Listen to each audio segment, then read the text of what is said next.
তুতুল আমাকে ছেড়ে অন্য কারোর কাছে যেতে পারে না বাবা। আমি ওর জীবনের বেস্ট অপশন। ইনফ্যাক্ট অপশনই বা বলছি কেন, আমি ওর জীবনে কখনো অপশন হতে পারি না বাবা। ওর চলে যাওয়ার রাতটা তো আমি এখনো ভুলতে পারছি না বাবা। তাহলে সব জেনে শুনে কি করে মেয়েটাকে আমি মিসআন্ডারস্ট্যান্ড করি বলো তো বাবা? আমারও তো একটা ধর্ম আছে বাবা, সেই ধর্মটাকে আমি জলাঞ্জলি দিই কি করে? সোজা কথায় সোজা ভাবনায় আমি এমন কিছু কারণ খুঁজে পাইনি যাতে ও তোকে ছেড়ে চলে যেতে পারে, শুধু ওই একটা কারণ ছাড়া। তবু তুই যখন বলছিস, তোর কথা আমি অবহেলা করতে পারছি না। যাই হোক, আমি এখন যেটা তোকে বলতে এসেছি সেটা প্লিজ একটু মন দিয়ে শোন, আগে রিয়াক্ট করিস না। দেখ, তোর যেমন মনের অবস্থা ভালো নয়, তেমনি অন্য কারোরও তো সেটা হতে পারে। মিতুলের সঙ্গে তোর অন্য কোনো রকম সম্পর্ক নাই বা হলো, কিন্তু যে মেয়েটা তোর সঙ্গে তোর ব্যাপারে এতটা কনসার্ন, তার প্রতি একটা মিনিমাম গ্র্যাচুইটি তো থাকতে পারে তোর, নাকি? মিতুলের ওপর আমার কিসের কৃতজ্ঞতা? আমি তোকে বলিনি আমার উপর কোনো কনসার্ন দেখাতে। কেউ যদি আগ বাড়িয়ে বেশি বেশি ভাবতে থাকে তাহলে তো আমার কিছু করার নেই।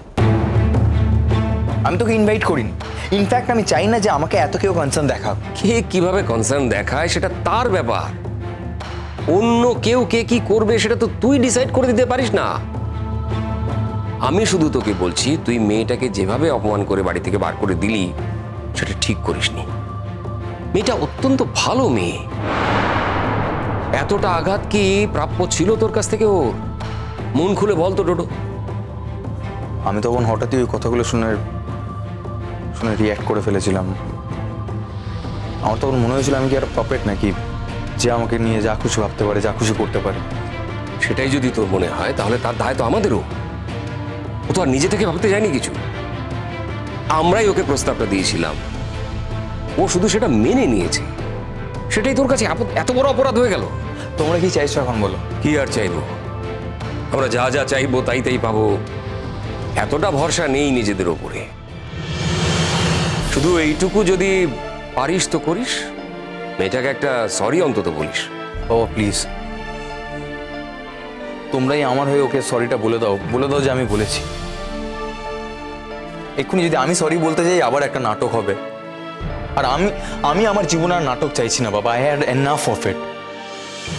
আমার বাবা হিসেবে মনে হয়েছিল তোকে কথাগুলো বলা দরকার, তাই বললাম।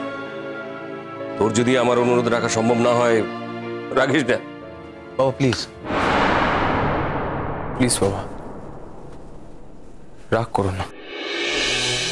তোমরা সবাই শুধু নিজেদের কথাটাই ভাবছো, আমার কথাটা কেউ ভেবে দেখছো না।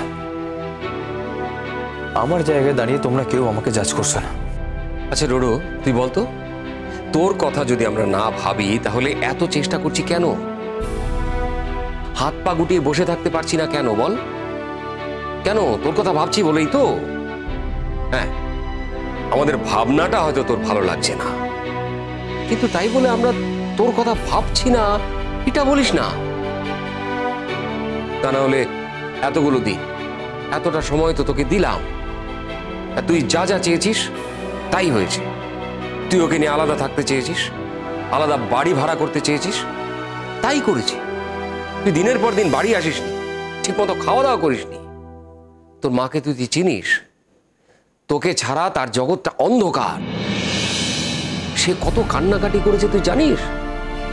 আমি কিন্তু সব কথা তোকে বলতে যাইনি ডোডো, বরং উল্টে আমি তোর মাকেই বুঝিয়েছি।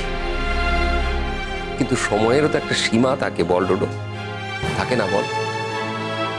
আমরা তো কোনো না কোনো দিন তোর জীবনটা গুছিয়ে দিতে চাইতে পারি।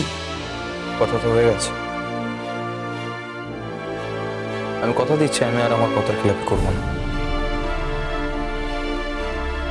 এই আমি তোমাকে সঙ্গে কথা দিচ্ছি বাবা। শুধু একবার আমাকে জানতে দাও ও কোথায় আছে, কেমন আছে। আমি যদি দেখি ও ভালো আছে, আমি ওকে আর আমার জীবনে ফিরিয়ে আনার চেষ্টা করব না। আমি আমার জীবনটাকে তোমাদের হাতে সঁপে দেবো, আমি কথা দিচ্ছি বাবা। কাল থেকে তো তোর নতুন ছবির শুটিং শুরু হচ্ছে শুনলাম। কথাবার্তা ঠিক করে বলেছিস তো? আমাদের হাউসের বাইরে কলকাতায় প্রথম তুই কাজ করছিস, এর উপরে তোর কেরিয়ারের অনেক কিছু নির্ভর করছে। কনসেন্ট্রেট করে কাজ করিস, কাজটা করতে গিয়ে কাজের কথাই ভাবিস। পার্সোনাল লাইফ প্রফেশনাল লাইফ দুটোকে জড়িয়ে ফেলিস না। তুমি নিশ্চিন্তে থাকো বাবা,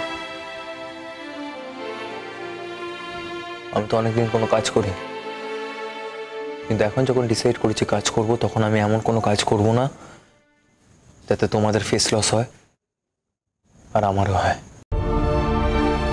আমি চেষ্টা করবো খুব মন দিয়ে কাজটা করতে। আসলে আমিও তো চাইছিলাম একটা কিছু আঁকড়ে ধরতে, আর সেই জন্যই কাজটা করতে আমি রাজি হয়েছি। আমার কাছে যা বলছিস বল, নিজের মনের কাছে সত্যিটা গোপন করিস না। মনে মনে তুই খুব ভালো করেই জানিস ছবিটা করতে তুই কেন রাজি হয়েছিস। মানে ছবিটা করতে তুই রাজি হতে বাধ্য হয়েছিস, আর তোকে বাধ্য করেছে মিতুল। ওই মেয়েটা তোকে কাজে ফেরাতে চেয়েছিল, সেটা পেরেছি। ওর কাছে আমার কৃতজ্ঞতার শেষ নেই। তুই স্বীকার করলি বা না করলি, সত্যিটা সত্যিই থেকে যাবে। আমি মন থেকে না চাইলে কিছুতেই কেউ আমায় জোর করে কাজ করাতে পারতো না বাবা। তাহলে তুই মেয়েটার এইটুকু ভূমিকাও স্বীকার করবি না, তাই তো? মেয়েটা কি তোমাদের বশ করেছে বাবা? ও কি তোমাদের ঘাড়ে ভর করেছে? তোমরা তো একটা কথা ওকে ছাড়া বলতে পারছো না। রাগ করে কোনো লাভ নেই ডোডো। মেয়েটা এমনই যে ওর অস্তিত্বকে অস্বীকার করা যায় না। মেয়েটা নিজেকে কখনো জাহির করে না, কিন্তু বুঝিয়ে দেয় যে ওর অস্তিত্বকে হেলাফেলা করা যায় না। যাই হোক, আমি আবার বলছি, পারলে তুমি ওকে একবার সরি বলে দিও। তাতে তোমার কিছু কমে যাবে না ডোডো। অ্যাটলিস্ট মেয়েটা মনে মনে জানবে যে প্রয়োজনে তুমি সরি বলতে শিখেছো।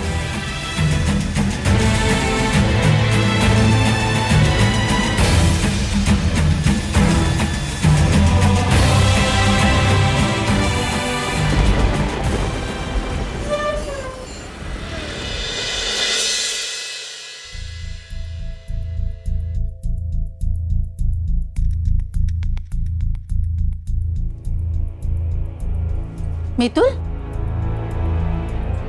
কোথায় গিয়েছিলে? তোমার স্যার ফোন করেছিলেন, তুমি নাকি হসপিটালে যাওনি? উনি তো বললেন তুমি এই কদিন বেশ ইরেগুলার।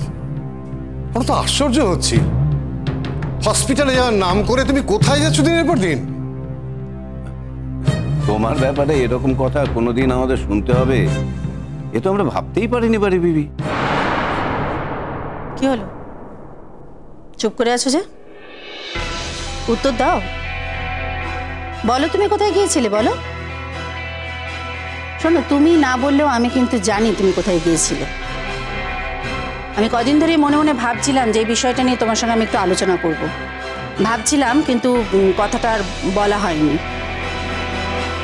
আর আজ যখন তোমার স্যারের ফোনটা পেলাম, তখন আমি নিশ্চিত হয়ে গেলাম যে আমি মনে মনে যেটা ভাবছিলাম সেটা একদম ঠিক ভাবছিলাম। মানে তুমি এই কদিন কোথায় ছিলে, আজ তুমি কোথা থেকে এলে, সবটাই আমি ঠিকঠাক বুঝেছি। কি মনে করেছো, কি মনে করেছো বলো? এক বোন তো এক কীর্তি করে সকলের মুখ পুড়িয়ে দিয়ে চলে গেল, আর তুমি তুমি আবার কোন নতুন কীর্তির কথা ভাবছো বলো আমাকে? কি আশ্চর্য, তুমি কোথায় গিয়েছিলে সেটা আমাদেরকে বলতে পারছো না? নিশ্চয়ই বলার মতো কোথাও যায়নি, তাই বলতে পারছে না। কাল তোমাকে পায়েল ফোন করেছিল কেন? আন্টি ওদের বাড়িতে আমাকে যেতে বলেছিল। কেন বলো তো? যার জন্য ওদের বাড়ির সঙ্গে আমাদের সম্পর্ক, সেই তো চলে গেছে। তাহলে তো আর এখন ওদের বাড়ির সঙ্গে আমাদের সম্পর্ক রাখার কথাই নয়, তাই না? না, আয়ুষ যদি যেচে আমাদের কাছে আসে, তাহলে আমরা নিশ্চয়ই তাকে আদর করব। যতই হোক সে আমাদের ছোট জামাই, আমাদের মেয়েকে সে অনেক কিছু করেছে, অনেক ভালোবেসেছে, মেয়ের জন্য অনেক কিছু করেছে। সে কথা আমরা কোনোদিন ভুলিনি, ভুলবও না। কিন্তু তার মানে তো এই নয় তুতুল চলে গেল আর তুমি তুতুলের দিদি নিয়ম করে সে বাড়িতে হাজিরা দেবে। মা আমি বলছি তো, পায়েল আন্টি আমাকে ফোন করে ওদের বাড়ি যেতে বলেছিল, তাই আমি ওদের বাড়ি গিয়েছিলাম। পায়েল আন্টি তোমাকে কেন ডাকছে সেটাই তো বুঝতে পারছি না। পায়েল আন্টির সঙ্গে তোমার কি দরকার? শুনলাম আয়ুষের সাথে তুমি কোথাও বেরিয়েছিলে। হ্যাঁ, ওর কাজের ওখানে ওর সঙ্গে গিয়েছিলাম একদিন। তুমি তোমার কাজের ক্ষতি করে আয়ুষের কাজের ব্যাপারে গিয়েছিলে কেন? আয়ুষের কাজের ব্যাপারে তুমি কি বোঝো? না তুমি আমাকে বলো, তুমি কি ও লাইনের কিছু বোঝো টোঝো? তাহলে ও তোমাকে যেতে বলেছিল নাকি তুমি নিজেই যেতে চাইলে ওর সঙ্গে?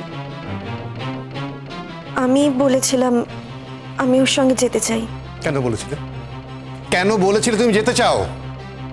তোমার কি এখন ডাক্তারি ছেড়ে সিনেমায় নামার শখ হয়েছে নাকি? হ্যাঁ, আশ্চর্য ব্যাপার তো।